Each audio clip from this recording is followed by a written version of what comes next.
మేడారం మహాజాతర అనగానే సమ్మక్క సార్లమ్మను మొక్కులు చెల్లించుకోవడానికి 2 ఏళ్లకోసారి కోట్లాది మంది భక్తులు తరలి వస్తారు. అయితే ఆ అమ్మవార్లను తీసుకురావడంలో ఆదివాసీల పూజారులదే ప్రధాన భూమిక.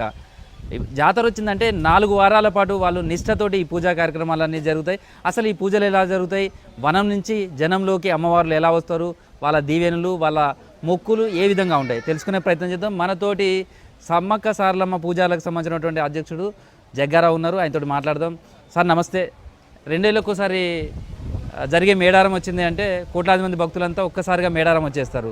కానీ ఆ అమ్మవార్లను తీసుకురావడంలో కావచ్చు, వనంలోంచి జనంలోకి తీసుకురావడం, ఈ 4 రోజుల పాటు జరిగే జాతర చాలా ప్రధానమైనటువంటి ఘట్టంగా ఉంటుంది. అయితే ఆ పూజారులకు సంబంధించి అసలు మొత్తం సమ్మక్క సార్లమ్మకు సంబంధించి కావచ్చు, ఇటు పగిడిద్దరాజు గోవిందరాజులకు సంబంధించిన ఈ 4 దేవుళ్ళకు సంబంధించి ఎంతమంది ఆదివాసీలకు సంబంధించినటువంటి పూజారులు ఉంటాయి, ఎన్ని గోత్రాలకు సంబంధించిన వాళ్ళు ఇందులో ప్రధాన భూమిక పోషిస్తారు? సమ్మక్క తల్లిని 3వ గోత్రము, 4వ గోత్రము, 5వ గోత్రం వాళ్ళు పూజించడం జరుగుతుంది. 3వ గోత్రం వాళ్ళు సిద్ధపోయిన, 4వ గోత్రం వాళ్ళు కొక్కర, 5వ గోత్రం వాళ్ళు చంద, వీళ్ళు అమ్మవారిని పూజిస్తారు. అట్లనే కాక వాళ్ళు 3వ గోత్రం వాళ్ళు సార్లమ్మ అమ్మవారిని పూజిస్తారు. గోవిందరాజులు 4వ గోత్రం వాళ్ళు అమ్మవారిని పూజిస్తారు.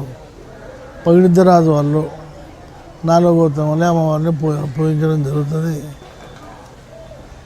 ఈ అమ్మవార్ల కార్యక్రమాలప్పుడు మేము గ్రామంలో ఉన్న కులస్తులందరినీ పిలిపించి వాళ్ళని ఒక కుల పెద్ద అమ్మవారిని ఏలుకునే పెద్ద దగ్గర కూర్చోబెట్టి అందరికీ మర్యాద చేసి వాళ్ళకి కంకణం కట్టి బొట్టు పెట్టి ఈ ఉత్సవం జరుపుకుంటున్నాం 2 సంవత్సరాలకు ఒకసారి.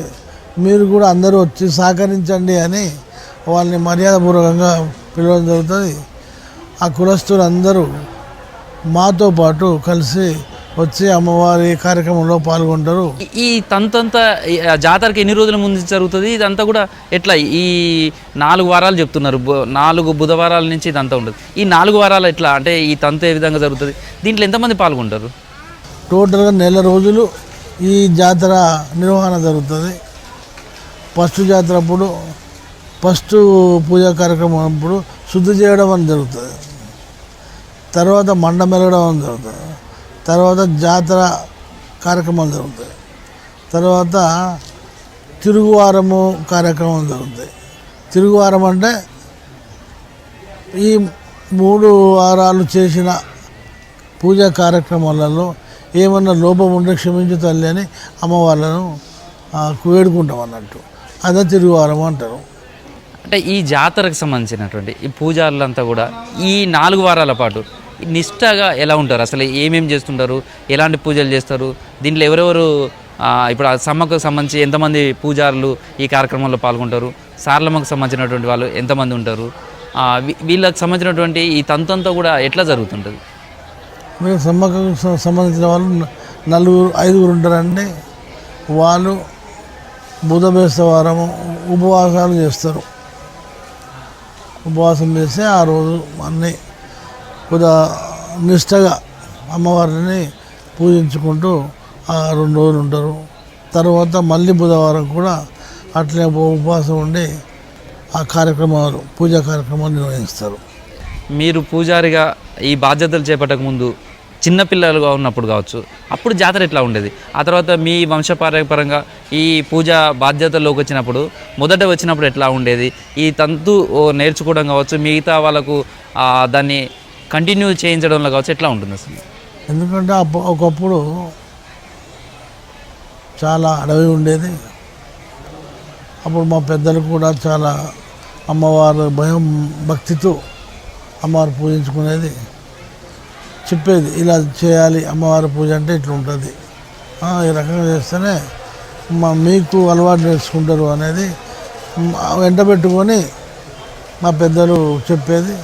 వాళ్ళ పెద్దల ప్రకారమే మేము అమ్మవారిని పూజించుకోవడం జరుగుతుంది.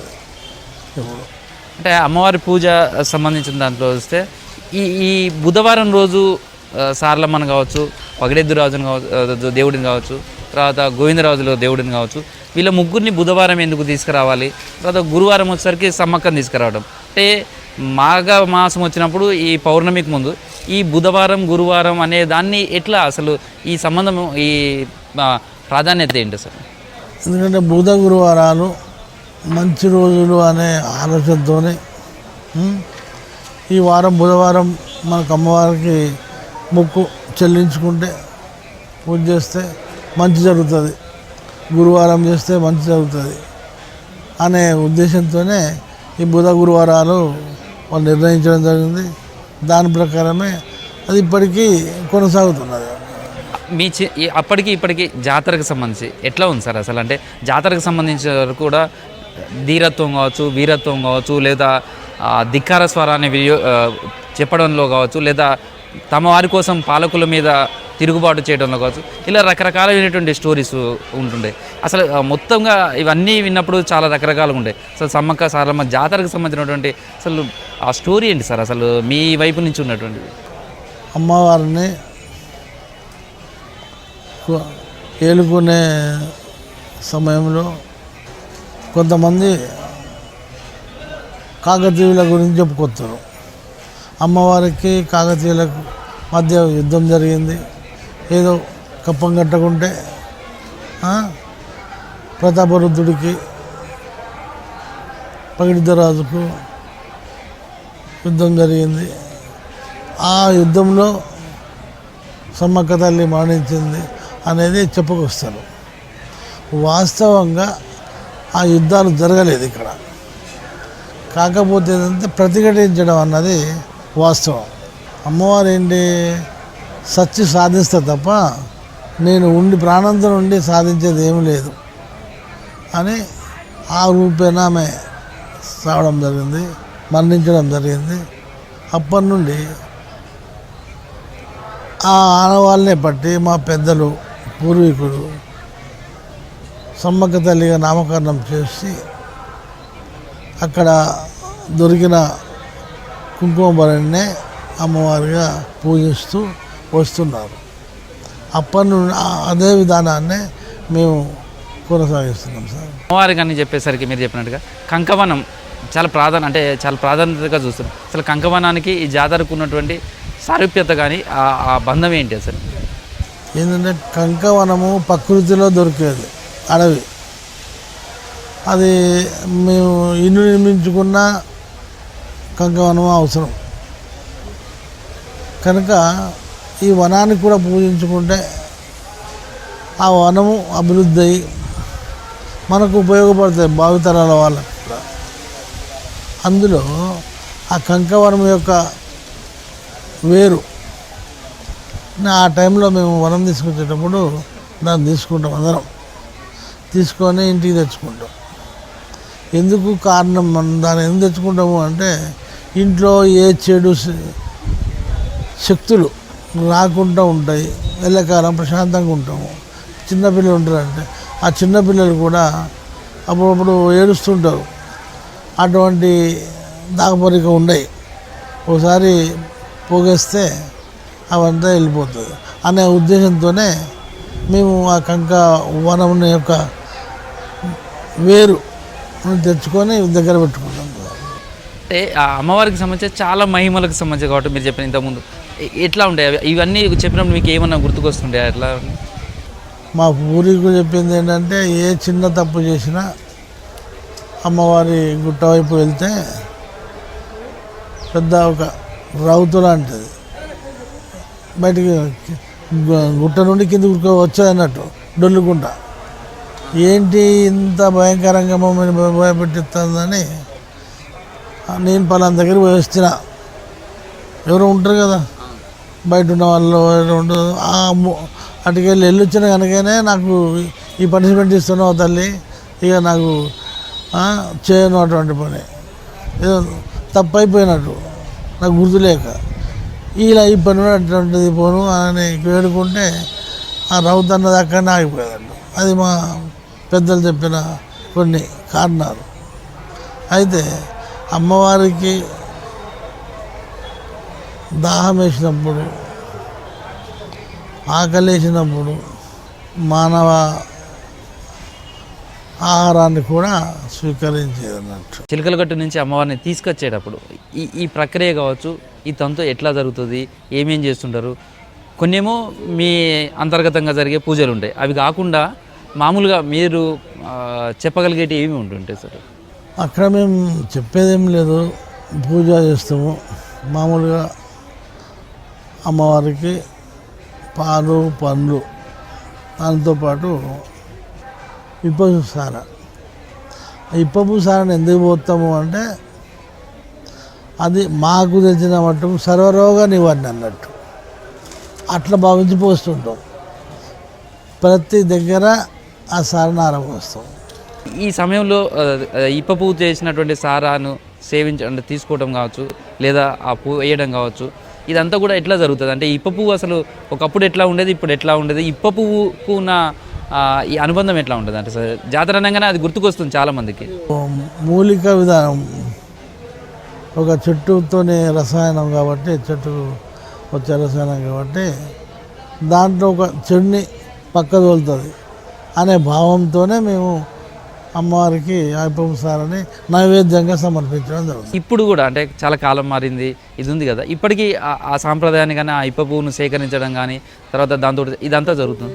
ఒకప్పుడు మేమే పెట్టేది సార్, కానీ ఇప్పుడు మాత్రం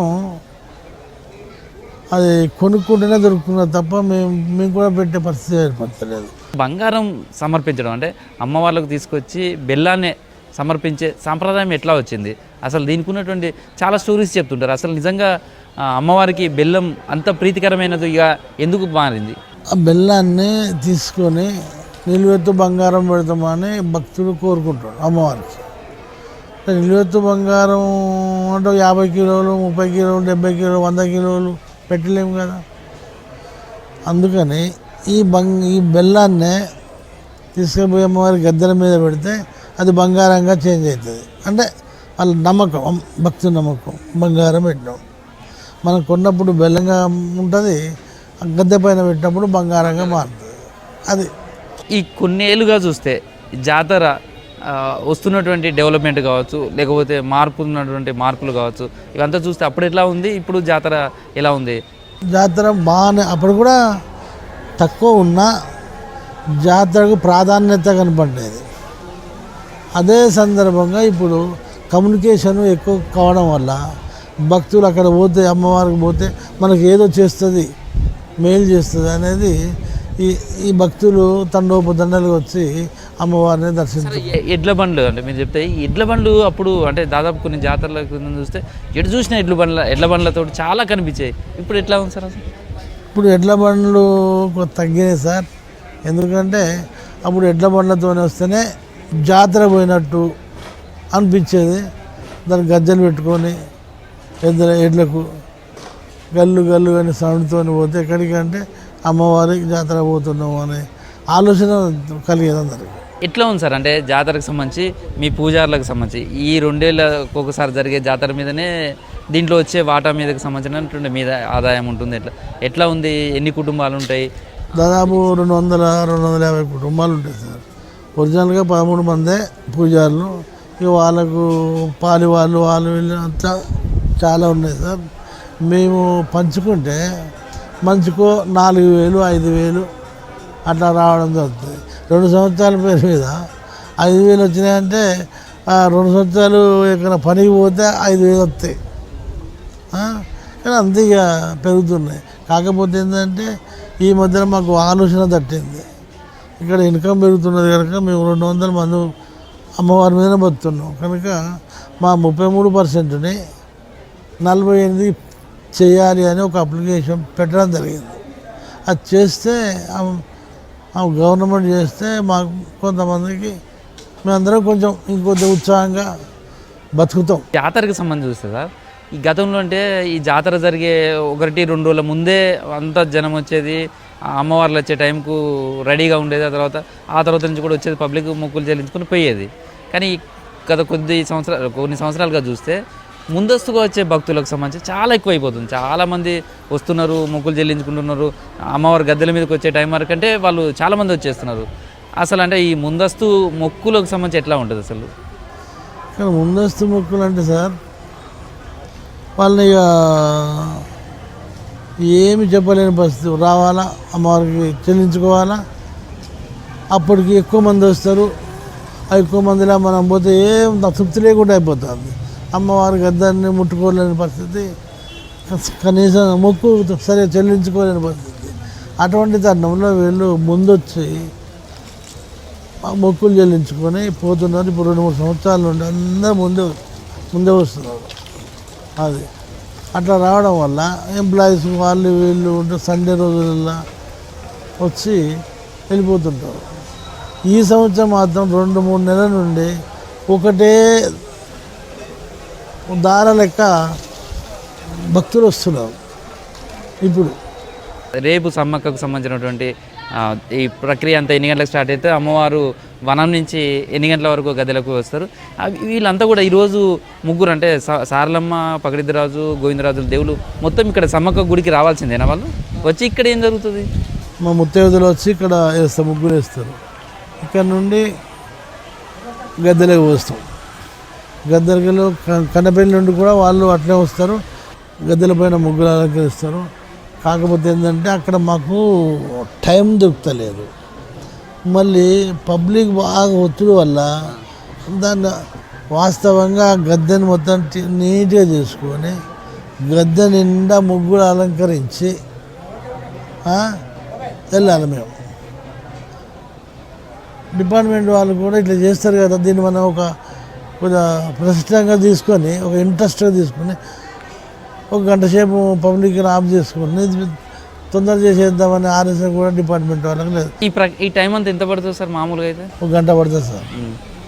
అట్లా అది అక్కడ లేకపోతుంది. అది అయిపోయిన తర్వాత అమ్మవారు సారలమ్మ తల్లి, పగిడిద్దరాజు, గోవిందరాజులు కొండాయి వీళ్ళు ముగ్గురు సాయంత్రము 6 గంటలకు వాళ్ళు వస్తుంటారు. వీళ్ళు వచ్చి అక్కడ బ్రిడ్జ్ దగ్గర వెయిట్ చేస్తుంటారు. సారలమ్మ కొరకు కొండాయి వాళ్ళు వచ్చి అక్కడ వెయిట్ చేస్తుంటారు. ఆ ముగ్గురు కలిసి 6:30 గద్దెలు చేరుకుంటారు, సమ్మక్క గుడి చేరుకుంటారు. ఆ గుళ్ళే వాళ్ళు వచ్చి మర్యాదగా శాఖ ఆరగిస్తారు అందరికీ. AK-47 తోటి ఫైర్ చేసిన తర్వాతనే అమ్మవారు తీసుకురావడం అనేది ఎప్పటి నుంచి స్టార్ట్ అయింది సార్? అది పూర్వం నుండే ఉన్నది. ఎందుకు అని అంటే మా దగ్గర తాడు తుపాకులు అనేది మా తాత దగ్గర ఉండేది. దట్టమైన అడవి ఇదంతా.